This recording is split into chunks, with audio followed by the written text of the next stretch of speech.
Hey, hello everybody. Welcome to another episode of Halo, Love, and Country. And we've been talking about the risk to LGBTQ people and straight people going to the military. We talk about the risk of speaking out, the risk of being open about your views. And we've been open about some views the last couple of sessions.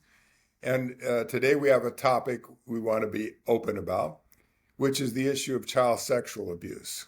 And so often, gay folks, LGBTQ folks are accused of somehow being the perpetrators of child sexual abuse, and some of them are, but there's the vast majority of sexual abuse cases are from heterosexual people. And this is all kind of coming to a head right now because of the Epstein crisis that is going on in the administration. There's just, this is one of the few things that the current administration has been involved in that is seeming to stick, and it may not stick. It may not stay as an issue, but we thought we'd cover it today in Halo, Love, and Country. For once, it's not gay people involved, but somehow LGBTQ people, there's some blame going on here. But this is mostly about Trump possibly likely covering up something that's going on in the Epstein case. But there's a wonderful article. I want to refer you to it. It's in the New York Times. It's called The Conservative Crusade That's About So Much More Than Epstein. And this is from Julia Lin Yang. And we all know that Epstein has been convicted of sexual abuse. He was in jail. He died in jail. He appears to have hanged himself. And this is being brought up, and Trump's saying this is a hoax. And this is upsetting the MAGA base very, very much. Why is this so important? Okay, the Supreme Court is ruling one more time after another about eroding someone's rights, building the power of the presidency. Why aren't we focused on that? He's intimidating judges. He's intimidating networks. Apparently, he's not intimidating South Park. I'm amazed with them. They're showing a lot of power and strength in all of this and willingness to take the risk of speaking out. And but for some reason, the nation is captured by this sexual abuse thing. And we want to talk about it today. And in this article, very, very cool what she's saying. She's saying that the country periodically goes through panics about child sexual abuse, that we become very, very frightened for our children. Women particularly, they're supposed to be protecting children from everything. And I don't know why that is, but that's something we seem to put a lot of responsibility on women to do everything. And they can't do it. They can't. This is what Julia is saying in her article. Modern women cannot protect their children from microplastics in the environment, from pollution, from shooting in the school, but it all gets focused on child sexual abuse, which is not any greater than it ever used to be. In fact, 100 years ago, it was the liberals that pointed out that this was happening. Before that, children were just targets for abuse, for labor, for neglect, for all kinds of things. But for some reason, we've panicked about that as a country. And I'm going on and on here, Mitch. Just jump in anytime you want. I'm sort of setting this up here. So, see, I really saw it when I was a practicing psychologist. I was working with children and families, and suddenly, this lovely little preschool in Manhattan Beach, California, the McMartin preschool was suddenly full of pedophile teachers, and 200 children had been abused, and all the mental health people were going in there and they were finding this out. And one child after another confessed that this had happened to them, blah, blah, blah. And what about all that? It turned out to be a hoax, that none of it was true, that it became such hysteria and Americans were so frightened and worried about it that these therapists that were supposed to be helping the children kind of planted the idea that they should be having this problem. And this is not to cover up at all real sexual abuse that does go on, and that truly is an issue. But it's probably not any greater issue than school shootings, and it's not getting worse, as far as we know by the statistics. And people are more aware of it, and we are doing more about it. So, what about all this hysteria? And what happens when we have hysteria in our country? We look for the negligent party. And who are the negligent parties? Who are the folks that tend to get blamed? It tends to be gay and lesbian folks. Tends to be black folks. It tends to be poor folks. You know? So, what are you thinking about all this? Mitch? All right, so I'm going to start with Jeffrey Epstein did not commit suicide. Jeffrey Epstein was murdered. Exactly how it was done, exactly who did it, we don't know, we may never know, but he didn't just spontaneously hang himself while on suicide watch, while on lockdown, with time missing from the video. What exactly happened to him, and the answers are out there. We just don't have them today. As far as hysteria issues, yeah, you're right. There is the statistics show that the LGBTQ community has about the same percentage of child sex predators as the populace at large. Since the LGBTQ community only makes up about 10% of the population, that leaves about 10% of them committing crimes against children. And out of the 50-some thousand convictions per year for that particular crime, that leaves about 5,000 of them as members of the LGBTQ community. Not the majority. That's interesting. Yeah. Regardless of whether or not it's happening, the people that we need to be looking to as the primary offenders are white males. Across every financial border, it is white males, followed by males in general.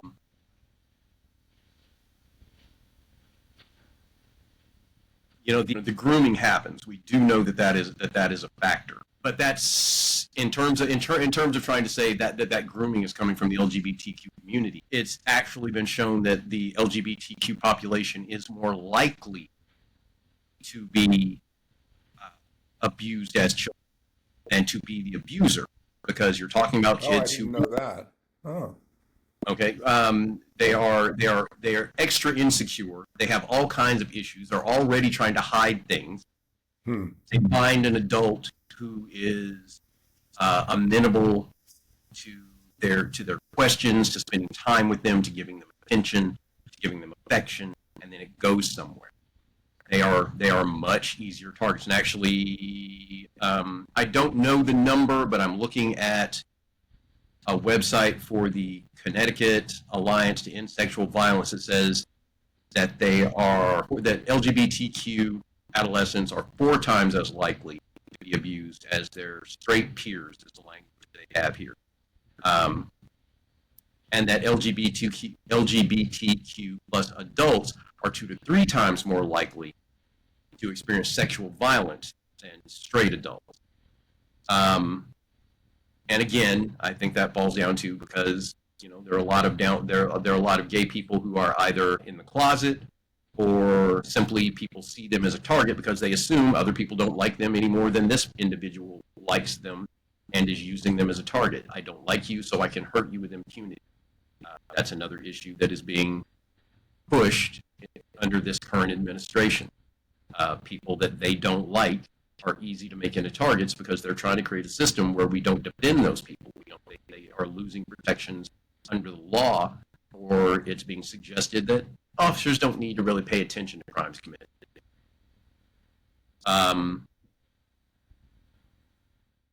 Well, yeah, being in the closet is dangerous because you're more vulnerable. If you're a child, you have no support. If you're a young child, you have no support. You already feel isolated. Your parents, you maybe don't really trust your parents. If you're an adolescent and you came out, now you're a target. If you didn't come out, you have that same thing. You're isolated. So more likely you are going to be abused by somebody. Huh. Makes sense to me. Yeah. Well, and that goes across the spectrum. I mean, the number of religious leaders, authority figures in general within our political system, within our families, who use that power to abuse everyone below them, and not just necessarily the LGBTQ community, but women and children and anybody that they are left in control of is, again, it's mostly men and it's off the charts. And then unfortunately, we also have the issue of, because men control the systems, which is part of that whole DEI concept. Men control the systems, so men create systems that serve men. And white people control the systems, so they create systems that serve white people. And because within the groups you have the majority listed, you have a majority system that protects its own rather than upholding the law in a meaningful way when it comes to those minority groups. It's not that we don't have laws.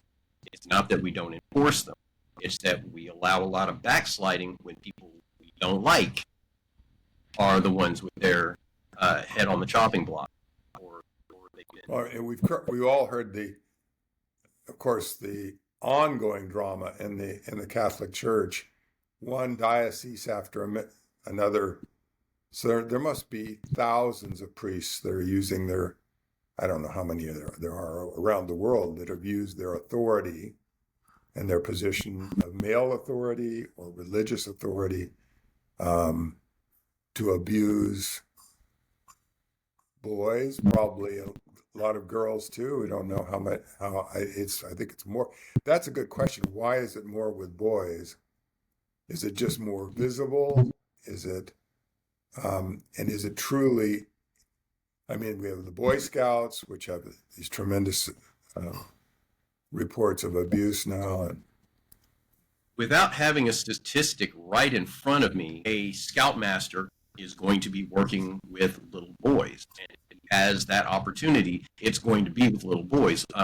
Because most pedophiles are going to be male, it's going to be harder for them to spend time around small female children or younger girls. It's going to be easier access to males. I think the bigger issue is that since being a sexual predator is about power, not about sex, we have men in positions of power over boys, less so men in positions of power over little girls. That makes sense. So boys are their target of opportunity, and that's what they run with. They are using their power to abuse these boys, and they would probably be just as happy to do it to girls because they're pedophiles, because but they don't have access to it. They don't have the opportunity. So the biggest danger, though, which is the most difficult to deal with, I think, is the person in your family that might. Right. That you're more likely actually to be abused by someone in your own family or who's well known to you, which could be a scoutmaster or could be a priest or Um, yeah, or a teacher, somebody like that could be. And these are the people we have to trust to take care of children. Right.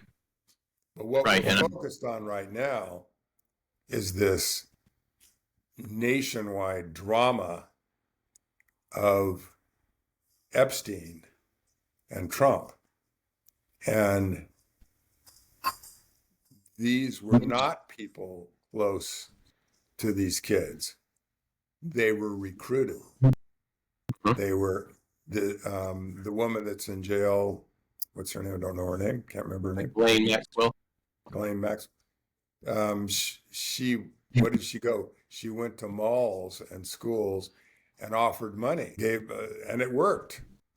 And she got apparently a bunch of underage kids to come in and be with Epstein and we don't know his clients.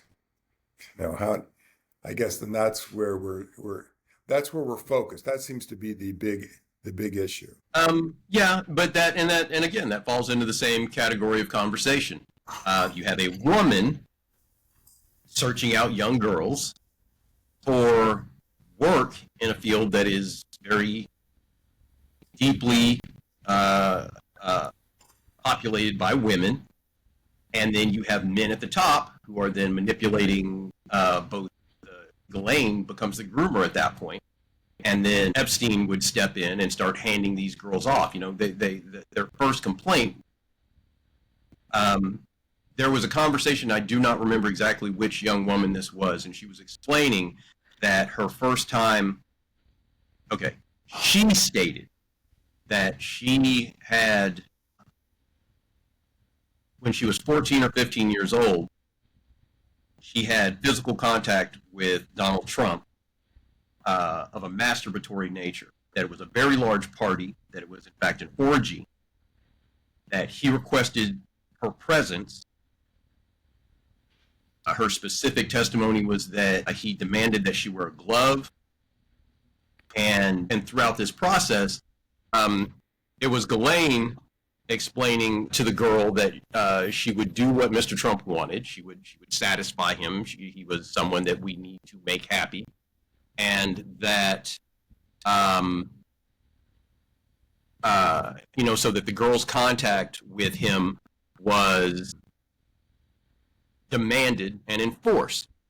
Now, let's go ahead and say that there's no way to assume that if the girl's story is completely true, there's no way to assume that Donald Trump knew she was 14 or 15 years old. That's not even part of her testimony, that he knew how old she was. Her only testimony was that she masturbated Donald Trump. This is bombshell information. Where is your source for that? That would be a huge revelation. Well, it would be a revelation in the context that the entire Epstein investigation is still behind a wall. We're not being openly given access to this information because this particular young lady was, okay, now that part I'm not remembering correctly. I'm trying to remember if this lady was also testifying in terms of Prince Andrew as well as Donald Trump.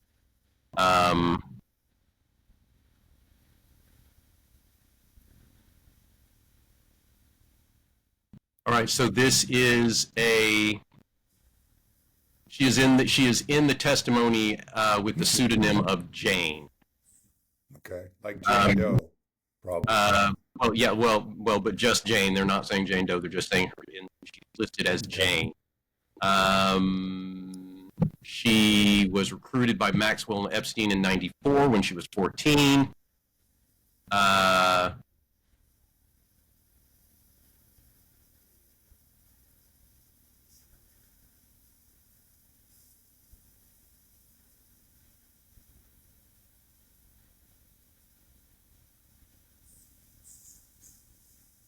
Second witness by the prosecution.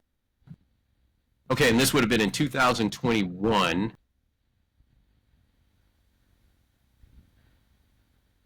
identified in court under the pseudonym Jane, also testified that she flew on Epstein's private jet several times, along with Prince Andrew, celebrity chef Adam Perry Lang, and Epstein's mother and brother.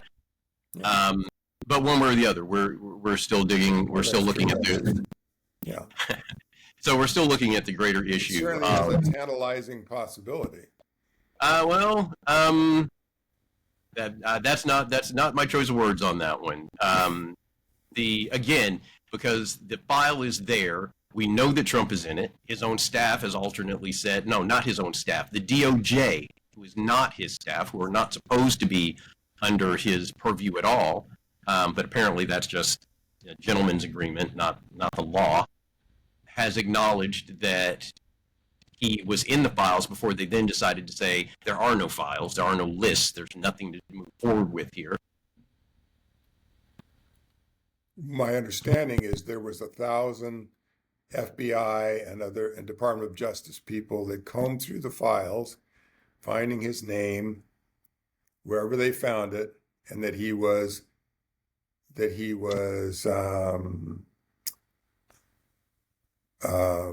briefed on this by the Attorney General, Pam Bondi. Yeah. Let's go around this, and I'll just continue looking for that data. But going back to part of what you were saying earlier, yes, I believe the stats, and that that may have changed in the last 5 years, but the statistics to this point have held that 90% of children are abused by someone that they know, someone in and among their family, but generally people that they trust. It's not a stranger walking up and snatching a child and abusing them. And I think the number was like a third or a quarter of that is an older child. Yeah, and well, I think that's Yang's article.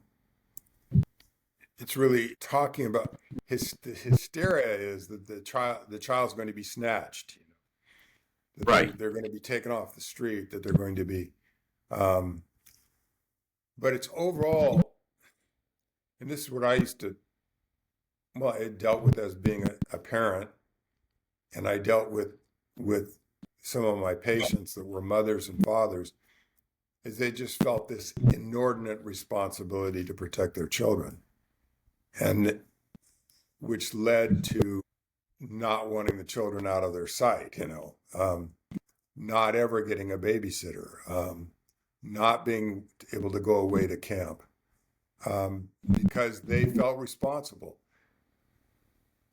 And the bottom line is, you can't protect your children.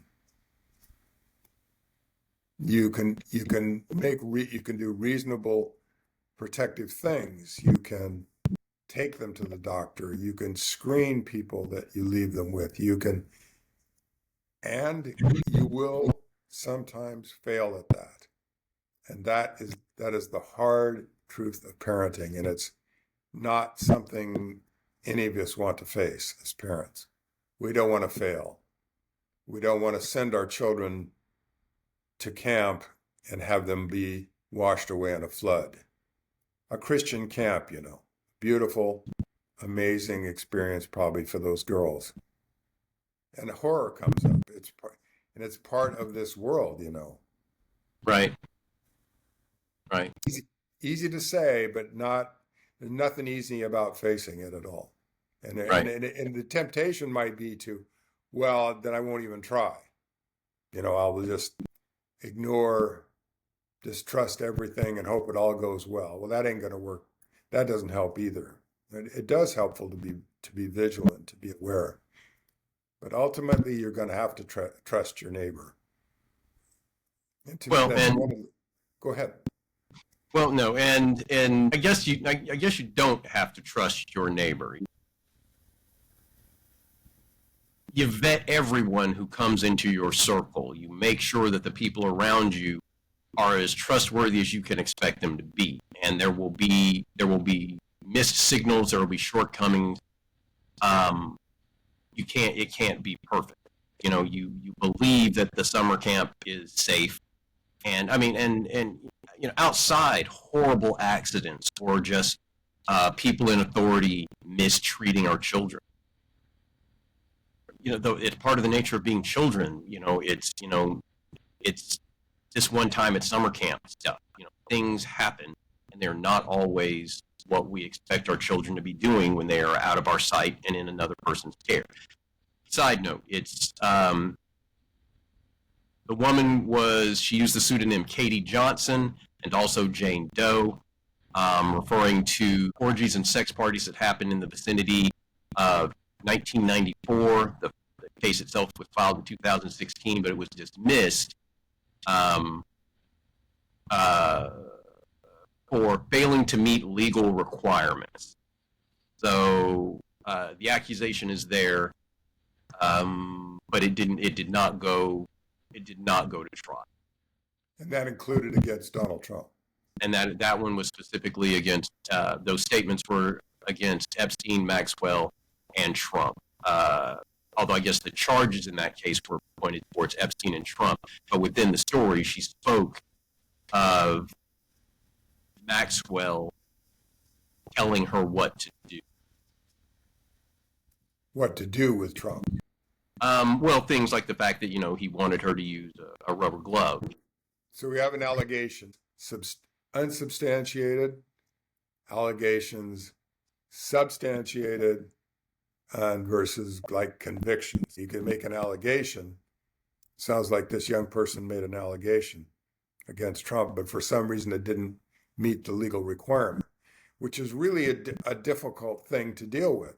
So what do a young person who takes the risk of making that allegation, it gives them a certain prima facie, you can't presume truthfulness, but yet there is some kind of presumption of truthfulness. And I don't know how else to say that. Because why would they? Well, we did found there were other reasons sometimes for people to make those allegations. Sometimes they didn't like that staff member, or they wanted to see. It's power to make that allegation.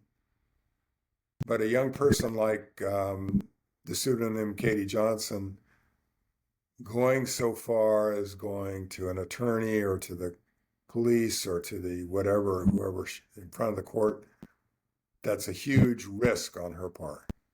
And to tell a lie and maintain that, but there is no way to know other than some corroboration. There is simply no way to know. And then our system presumes innocent. So yes, with Katie Johnson, you have to presume innocence regarding Trump. Well, and that's not, that's not, one way or the other. There are so many other allegations that were carried forward and found to be credible, and for whatever reason, the people backed off. And he has one accuser who has won 2, if not 3, cases against him. He owes her millions of dollars. Although he was not found criminally liable, he was found civilly liable for lying about her, for the contact itself, which again was not proven criminally, but it was proven civilly. So he has a corroborating history of abuse of women. Yes.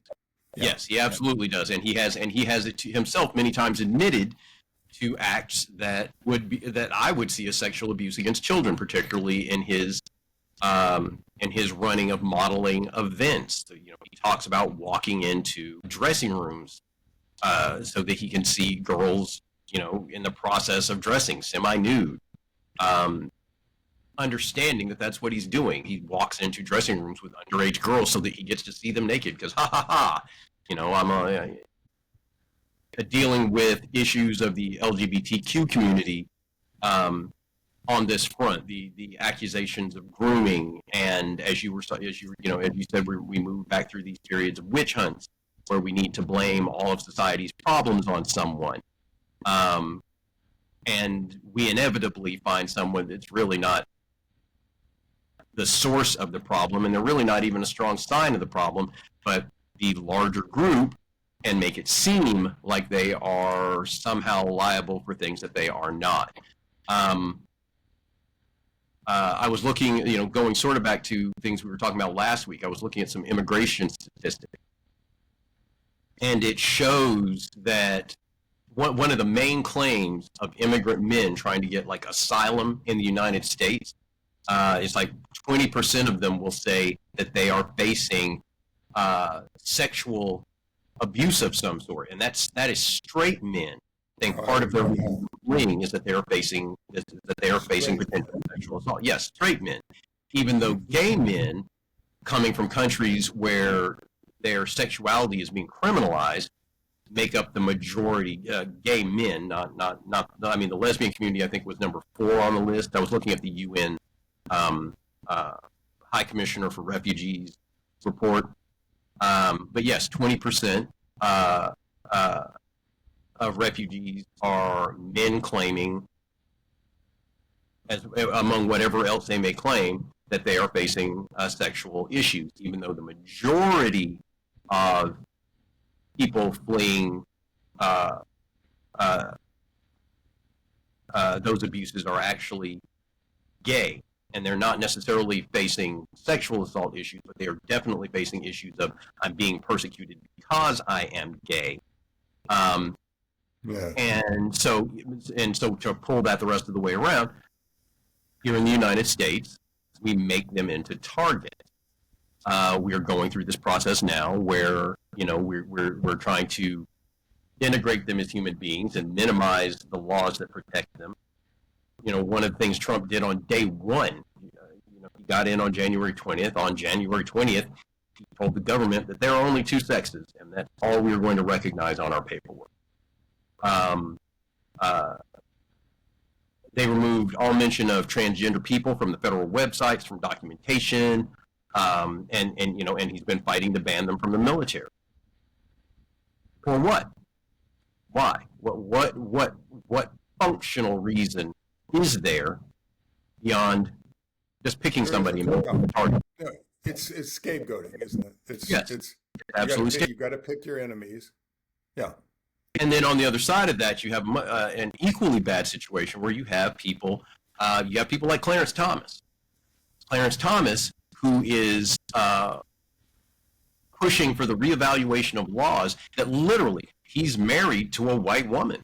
And the laws he's looking at having reevaluated literally fought back the laws that said a black man can't marry a white woman can't marry a black man, or a white man can't marry a black woman. He's looking to see those laws reevaluated.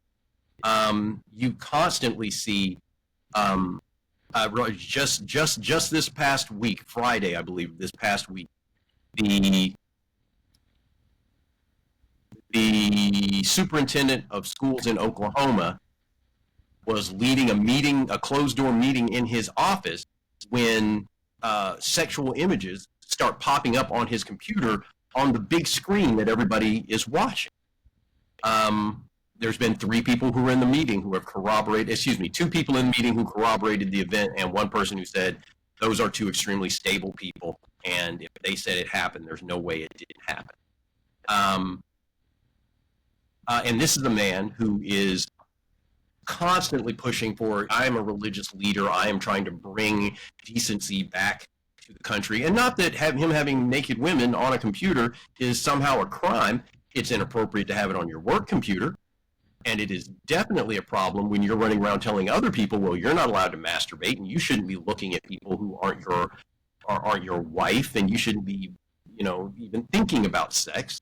But apparently it's okay for him to ignore the standards of his own religion, or at least the standards that he applies to his own religion, because Christianity is covers a lot of ground and a lot of people. Doesn't it? It's part of the. It's what Yang talks about in an article too. That our culture is changing.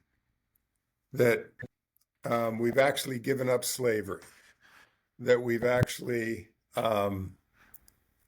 want equality among races. We actually don't vilify people that are married to gay people. At least this is what we aspire to. Right. And this is a direct threat on the folks, the MAGA folks, and they know it. It is a direct threat to them.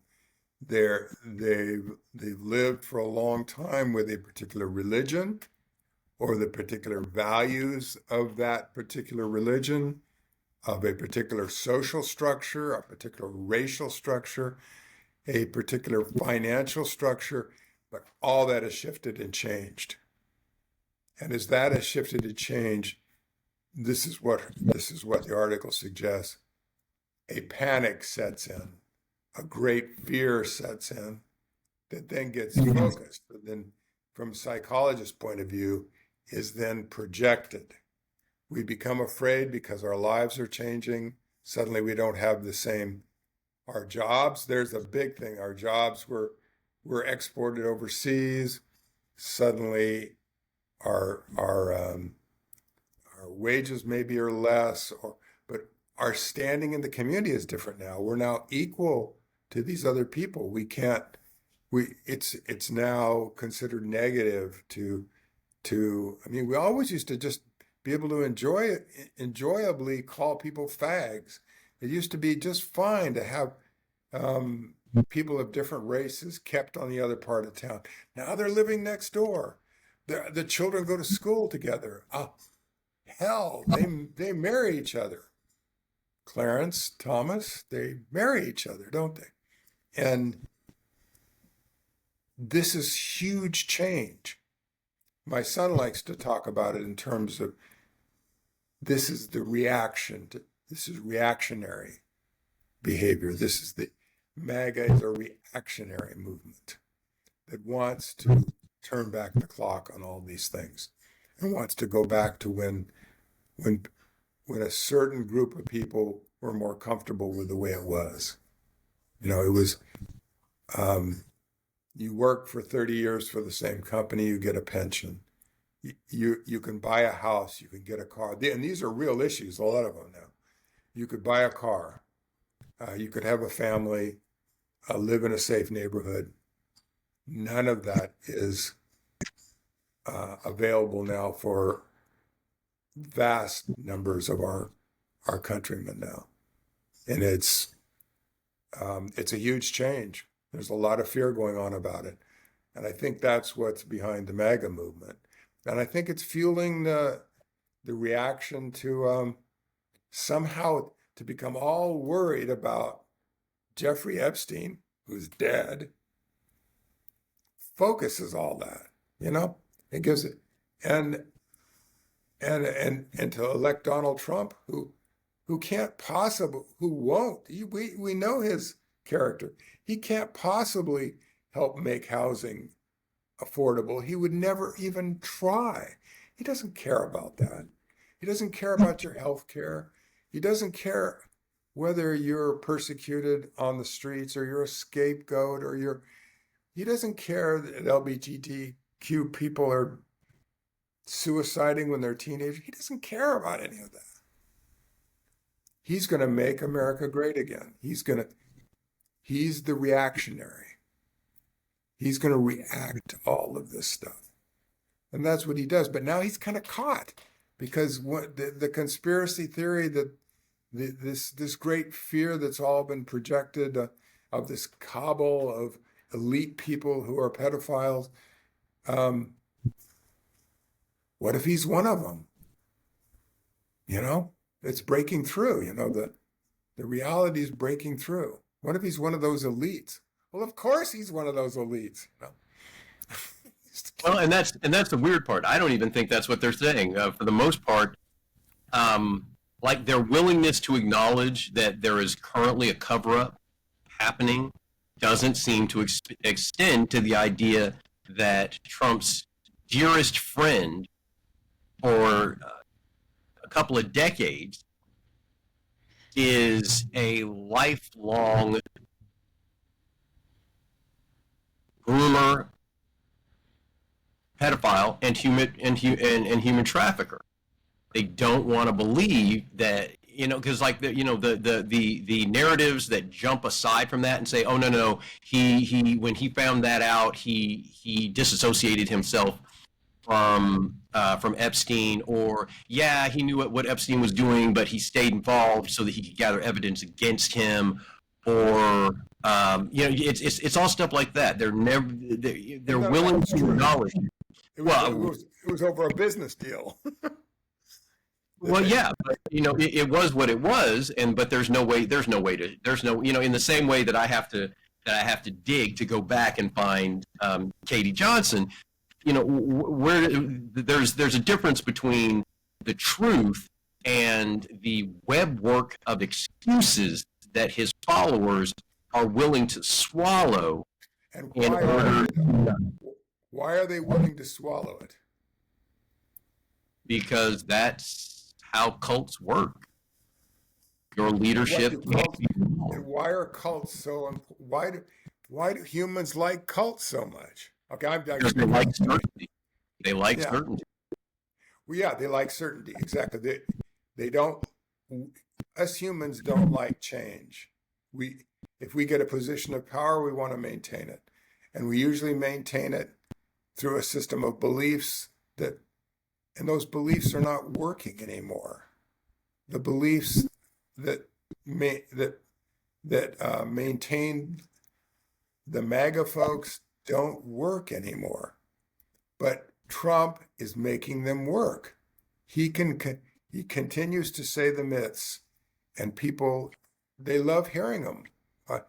Just like if I have a particular religious belief, I like going to church and listening to that belief being expressed. It's a firmly held value. I don't think we have any idea how powerful it is, how important inequality is to some Americans, especially if they're on top. Or it's part of their sense of themselves, and now that's undermined. So in a way, I don't blame them. But why pick someone like Trump, who can't possibly, well, except that he keeps the myth going. He keeps the myth going. I guess I understand it. Yeah, I guess I do. He will tell you whatever you want to hear. Well, and their only requirement is that the people leading them not like the same people they don't like. The number of the number of self-hating people who are among their leadership, the way they just slowly bleed out is I'm sorry, and not just self-hating, but also hypocritical. Thank you. The number of hypocritical people along with self-hating people, the number of gay Republicans who push for all of these horrible things to happen to gay people. They're in the closet, so it's not immediately affecting them, but how do they not understand that if they ever get found out, it's going to land on them? They're going, the number of them who've had to, walk away from their position, who've lost their families, and then in the wake of that, they kind of have to look sideways and go, I may continue to try to live like a straight man, but I just wrote a bunch of laws that could get me imprisoned, or I could lose access to my basic human rights, even if I'm not in a prison. I'm in a different kind of prison. The number of religious leaders that sexually abuse their flock, or abuse in any way, really, but sexual abuse is really the worst one. How do we account for Clarence Thomas? There was a guy in the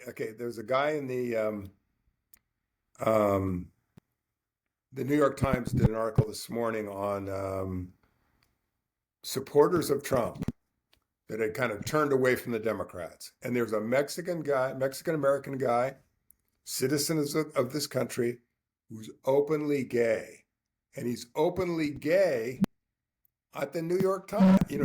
He's saying this in an article that he supports Trump. It's that's the self-hating side of it. They need to be seen as better than those other people. They're some of the good ones. Clarence Thomas needs to be recognized by the white power base as not one of those other black people. One of those awful black people. Yeah. Yeah, one of those awful black people. He's a good one. Yeah. I'm not Yeah. one of those. I'm He's not a one good of one. those. He's I'm a not one good of those. one. Yeah, he's Mitch, a good, you're not a good one. I can tell that. clearly, never have been. But actually, you know, for the most part, I always have been. Yeah, he speaks so well. Yeah, fuck you. I was raised in the same educational system as everybody around me. I just got that part of it right. I still can't do math to save my life, but I can speak the fucking language. But yeah, you have Hispanic people who are like, you know, don't confuse me with those border jumpers. I came over here and I did it right. And there's even some who actually were border jumpers. There are a lot of people who came here illegally Yeah. and then just eventually got right, who are not in favor of the people who came over the wrong way and still aren't right. They've learned. They're learning the game, because part of the game of being an immigrant and becoming a citizen is to learn. Apparently, in America, is to learn. For some people, it's to learn how to look down on other people. It's you become the one that looks down, which is a lot better than being looked down upon. It's Right. better to be rich than be not have enough food to eat. It's better to be white if you can go, if you have more opportunity. It's better to be, I don't know, you can just always look which, if you got a choice, well, just pick somebody that's the scapegoat. And we know what a scapegoat is, right? Scapegoat Yep. is, yeah, it's from old times when the village was having trouble. They were in conflict with each other. When there was threats, when people were afraid, they would take a goat and stake it outside the village, and probably sacrifice it too. That was the scapegoat, you know.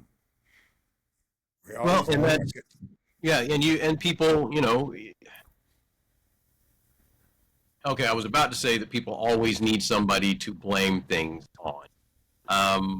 I guess the difference there, though, is that there's a difference between finding someone who is responsible and holding them responsible is different than finding anyone we can pin blame on, even if it doesn't solve the problem.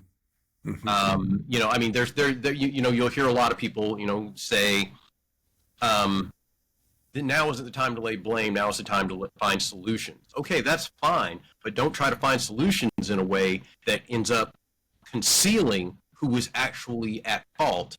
Because if that person is in a position of control and what they did was irresponsible, not just it was a mistake.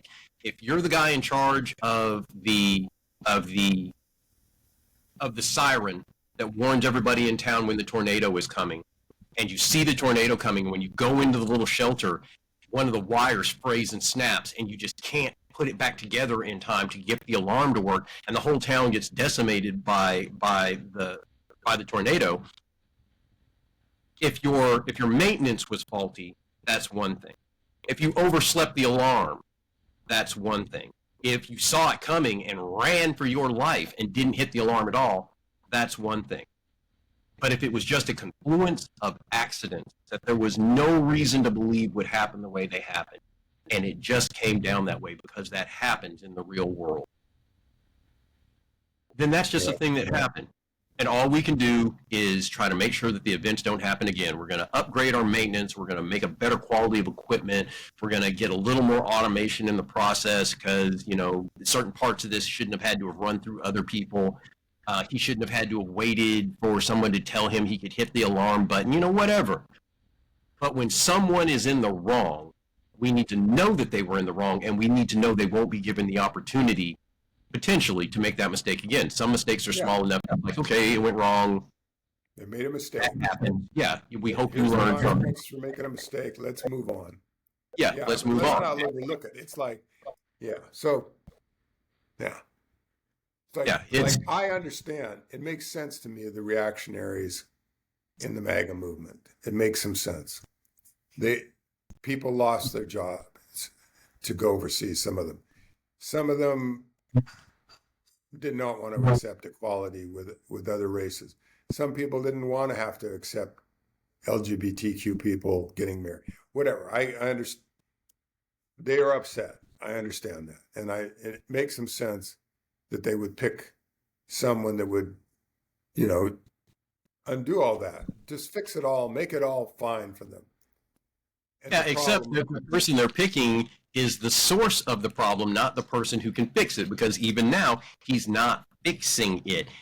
Okay, we made a decision as a country under Clinton that we were going to start moving away from the more manual labor, the more manufacturing-based jobs, and we were going to make an information technology nation. yeah, We overdid it. We overstepped ourselves. we didn't realize the negative consequences of that, did we? Yeah. We didn't somehow account for that. Well, we talked about accounting for that when the factories were moving to China. We talked about trying to help the people who lost their jobs there, but did we really help them? No, we let these small towns be destroyed. I mean, I don't Right. know. Well, I mean, but we let them be destroyed in the end. We let them be destroyed in the name of profit. It wasn't that the plan didn't work. The plan ended up turning into a money grab, and the people in our government, the people in control now, the people who are profiting under Trump, were the people that offshored all the jobs, that banked back all the money. I mean, they were unhappy with. I guess that happened under Obama. We did the bank holiday thing where it was like, just if you, or maybe that was at the beginning of Biden, where we basically just said, if you bring the money back, we won't tax you on it. We know that there's $3 or $4 trillion offshored. Bring the money back, and we won't count it against you. Well, that's just free money for them, and now we're reversing it, where we're just making money hand over fist. But they are making money hand over fist in the same exchange process. They're hiding money. They're using their influence to make more money and take away the infrastructure that allows the rest of us to live. We are about to walk into a situation where we're going to lose our health care, we're going to lose our jobs, we're going to lose security of benefits at our jobs, we're going to lose our homes, we're going to lose access to food, and they just and the people at the top clearly don't. The people at the bottom are eventually going to figure it out. Responsible. Well, they can pretend to not be responsible, but eventually, and that's the really worst part of it, is that when the people at the bottom have had enough, it will not really matter who was responsible. They're going to rise up from wherever they're at. They're going to look around. They're going to see who's most comfortable, and they're going to blame them. They're going to start with them, and then they're going to start ripping stuff down. And those people are going to those rich, well-off, happy people who may just be benefiting from their parents' good fortune, who never necessarily involved themselves in the situation. My dad's a politician. Everybody's going to end up paying a price. But right now we're at it's the fault of immigrants. It's the fault of the LGBTQ community. It's the fault of women who refuse to know their place. It's everybody's fault, but the fault of the people actually doing the damage. Well, our time is up.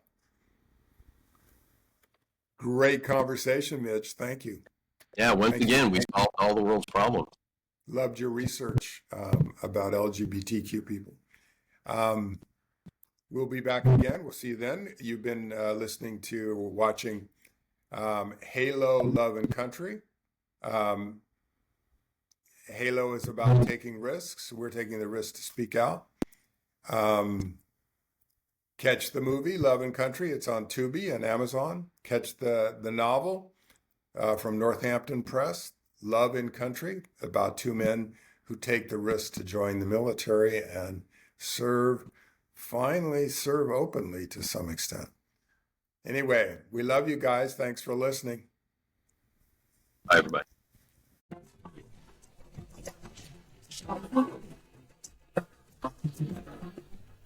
Doesn't